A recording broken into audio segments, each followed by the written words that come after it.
આપણા ગ્લુકવારેક્સ smart meter સાથે blood glucose test કેવી રીતે કરવો તેની ડેમો વિડીયોમાં આપનું સ્વાગત છે. કૃપા કરીને ખાતરી કરો કે ટેસ્ટ કરતા પહેલા તમે તમારા હાથ ધોઈ અને સૂકવી લીધા છે.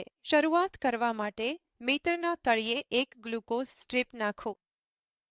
જ્યારે તમારું મીટર ટેસ્ટ માટે તૈયાર હશે, ત્યારે સ્ક્રીનના આગળ ભાગે તમને લાલ બત્તી જેવી બ્લડ સેમ્પલ ચમકતી દેખાશે. જો જરૂરી હોય તો મીટરના બાજુએ નીચેના બટનને દબાવીને મેલ માર્કર પસંદ કરો. સામાન્ય રીતે ભોજન પહેલા એસી માટે સંપૂર્ણ સફરજન, ભોજન પછી પીસી માટે અડધું ખાધેલું સફરજન QC.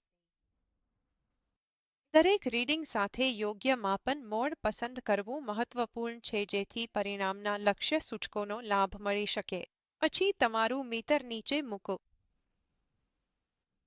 તમારું પૂર્વનિર્ધારિત લેન્સિંગ ડિવાઇસ લો અને તેને પંક્ચર સાઇટ પર મજબૂતીથી દબાવો. ડિવાઇસ પર ઓરેન્જ ટ્રિગર બટન પર વધુ દબાણ આપો.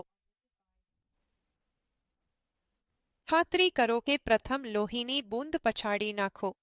ટેસ્ટ પૂરું કરવા માટે બીજી બૂંદ માટે પૂરતું લોહી મેળવવા માટે પંક્ચર સાઇટની આસપાસ હળવે દબાવો.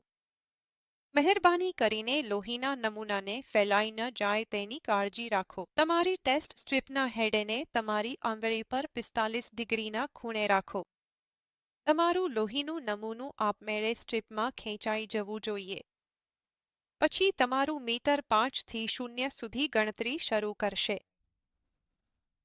અહીં તમારું પરિણામ સ્ક્રીન પર તમારા મોડ માર્કર, સમય અને તારીખ સાથે તેમજ પરિણામ રેન્જમાં હતું કે નહીં તે દર્શાવશે. જો તમારું રીડિંગ નિર્ધારિત લક્ષ્ય રેન્જની બહાર આવ્યું હોય તો પરિણામ સાથે નાનું હાઇટ અથવા લો દેખાશે. મીટર પાસે નીચે મુજબ ડિફોલ્ટ લક્ષ્ય રેન્જ છે, પણ તમે તેને સેટિંગ્સમાં ફેરવી શકો છો. તમે સ્ક્રીનના તળિયે એક લીટી પણ જોઈ શકશો જે બતાવે છે કે તમારું રીડિંગ રેન્જની નીચે, રેન્જમાં કે રેન્જથી ઉપર હતું. તમે તો ટેસ્ટ સ્ટ્રીપને હાથથી કાઢી શકો છો અથવા ટેસ્ટ સ્ટ્રીપ ઇજેક્ટ બટનનો ઉપયોગ કરી શકો છો. કૃપા કરીને ખાતરી કરો કે તમે વપરાયેલ ટેસ્ટ સ્ટ્રીપ અને લેન્સેટને સલામતી માટેના શાર્ટ્સ બિનમાં નાખો. તમારું મીટર આપમેળે બંધ થઈ જશે. જુઓ બદલ આભાર.